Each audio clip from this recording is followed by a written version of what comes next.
ஹல்லேலூயா. இன்று அதிகாலையில் நாம் பரிசுத்தரின் வார்த்தையை நாம் தியானிக்க இருக்கிறோம். இந்த நாளிலே கூட ஏசாயா எழுதின தீர்க்க தரிசன புத்தகம் 25வது அதிகாரம் 4வது வசனம். வெயிலுக்கு ஒதுங்கும் நிழலுமாய் இருக்கிறார் நம்முடைய கர்த்தர். வெயிலுக்கு ஒதுங்கும் நிழல் அவர். தேவனுடைய பிள்ளைகளாய் இருக்கக்கூடியவர்களே, வெயில் நம்மை சுட்டரிக்கிற பொழுது கர்த்தர் நமக்கு நிழலாய் இருக்கிறார்.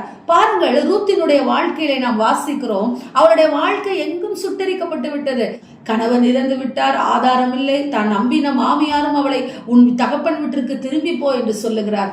ஆனாலும் அவள் தன்னை திடப்படுத்தி கொண்டு உன் தேவன் என் தேவன், உன் ஜனம் என் ஜனம் என்று சொல்லி அவள் நகோமியோடு வருகிறார். கர்த்தர் அவருக்கு ஒரு நிழலாய் இருந்து போவாசை கட்டளையிடுகிறதை பார்க்கிறோம். தேவ ஜனமே, வெயிலின் உஷ்ணத்தினால் நாம் பாதிக்கப்பட்டிருக்கலாம். வெயில் போன்ற நம்முடைய வாழ்க்கையிலே, உஷ்ணத்தை போல நம்முடைய வாழ்க்கையிலே பிரச்சனை இருக்கலாம். ஒரு நிழல், நம்மளுக்கு ஒரு குளிர், நம்முடைய வாழ்க்கையில ஒரு இதமான காரியங்கள், நம்முடைய வாழ்க்கையில ஒரு மென்மையான காரியங்கள், நன்மையான காரியங்கள், அன்பான காரியங்கள் நம்முடைய வாழ்க்கையில நடக்காதா என்று சொல்லி இதோ ரூத்தை போல நாமும் யோசித்துக் கொண்டிருக்கலாம். தேவ ஜனமே, ரூத்துக்கு வாழ்க்கையை இழந்த பொழுது அவளுடைய வெயிலுக்கு சுட்டரிக்கக்கூடிய அவளுடைய வாழ்க்கையை கர்த்தர் நிழலாய் மாற்றி போவாசை கொடுத்தது போல இந்த நாளிலும் உங்களுக்கும் அனுக்கிரகம் பிரகடன வல்லவராய் இருக்கிறார். உங்கள் வாழ்க்கையில இதோ மனுஷர்களால் போராடி கொண்டிருக்கிறீர்களா? பண பிரச்சனையினால் போராடி கொண்டிருக்கிறீர்களா?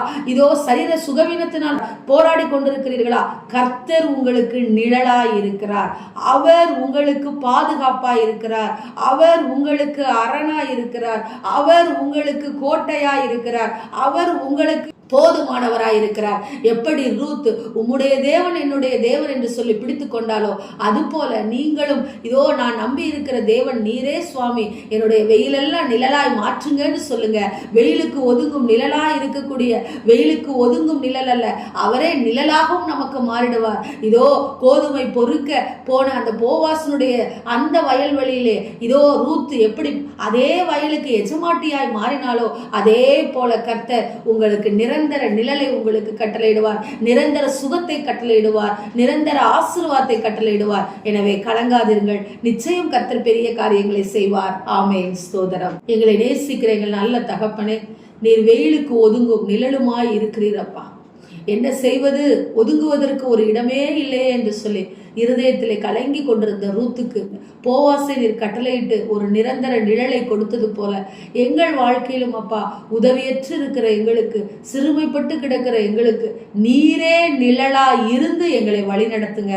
நீரே எங்களுக்கு ஆதரவா இருந்து வழி நடத்தும்படியாக நாங்கள் ஜெபிக்கிறோம் நல்ல பிதாவே. Amen. Praise the Lord. Hallelujah.